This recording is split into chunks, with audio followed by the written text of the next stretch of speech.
est donc fallu de peu pour que la motion déposée par les Insoumis, des Ultramarins, des communistes et des écologistes ne fasse tomber Le Cornu et son gouvernement, puisqu'il aura manqué seulement 18 voix pour les faire tomber.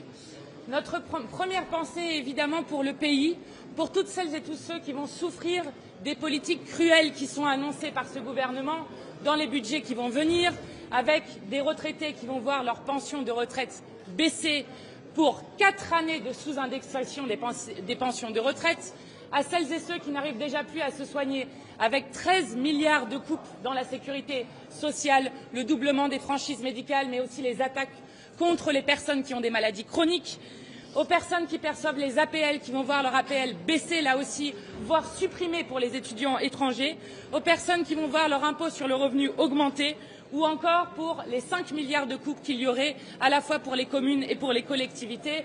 Bref, un pouvoir qui, comme d'habitude, veut être doux avec les riches et dur avec le peuple et veut faire payer à la fois les chômeurs et les privés d'emploi, les salariés, les retraités, les malades pour continuer ces politiques de cadeaux faits aux plus riches et aux multinationales.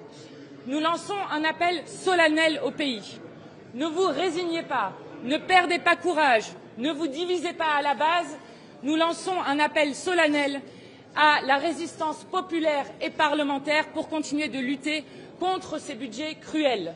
Et nous le disons, le Premier ministre Le Cornu, comme le président Emmanuel Macron, sont en sursis et plus tôt que tard, le président de la République devra partir.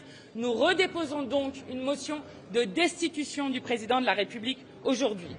Évidemment, dans ce vote, la direction du Parti socialiste porte une responsabilité historique dans cette non-censure, en laissant Emmanuel Macron poursuivre sa politique de malheur dont plus personne ne veut dans le pays. Je le dis là aussi solennellement aux militants et aux électeurs du Parti socialiste qui, depuis plusieurs jours, ont dit leur dégoût de voir la direction du Parti socialiste rompre avec le programme du nouveau Front populaire sur lequel ils ont été élus. Rompez les rangs. Ne laissez pas la direction du Parti socialiste vous entraîner dans une alliance avec la Macronie. Il existe un pôle de résistance dans ce pays, celui que nous incarnons à cette heure. Et puisque désormais il est inéluctable qu'il y ait un affrontement électoral avec l'extrême droite, nous aurons besoin de tout le monde. Nous incarnons à la fois l'alternative au macronisme, mais aussi à l'extrême droite autour du programme du nouveau Front populaire. Plus que jamais, une autre politique est possible. Plus que jamais, un autre monde est possible. Vous direz que le Parti socialiste est en dehors du NFP? Écoutez, le Parti socialiste a posé un acte aujourd'hui. Et cet acte est celle d'une alliance de fait avec un accord de non-censure avec les macronistes.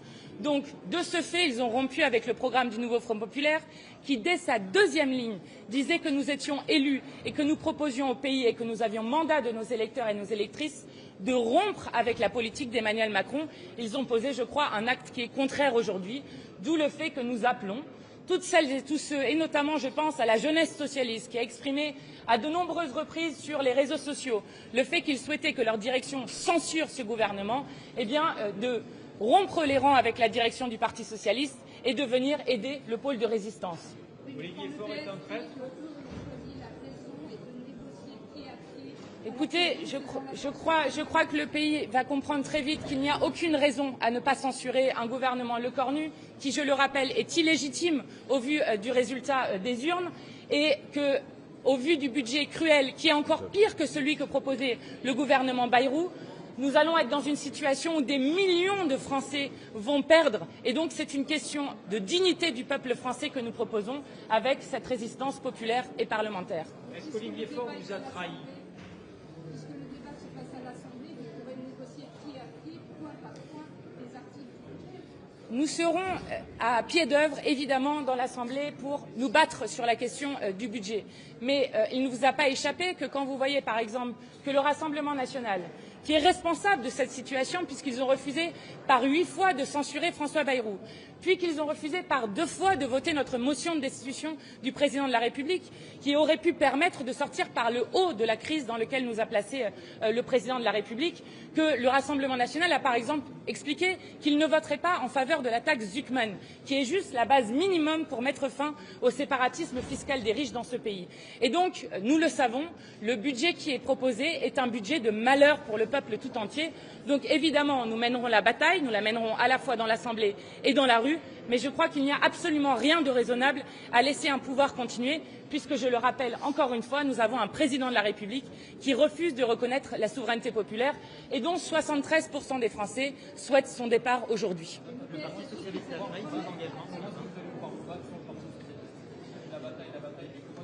Eh bien, la bataille qui va avec la question qui a été aussi posée là, c'est pour ça que nous appelons à rompre les rangs pour toutes celles et ceux qui croient toujours dans le programme de rupture du nouveau Front populaire. Mais encore une fois, je le dis puisque ça va être expliqué à longueur d'antenne, ne vous résignez pas. Voilà ce que nous disons aux gens, ne vous résignez pas. Nous pouvons gagner à la fois les échéances qui arrivent parce que nous retournerons devant le peuple et nous l'avons démontré à de nombreuses reprises.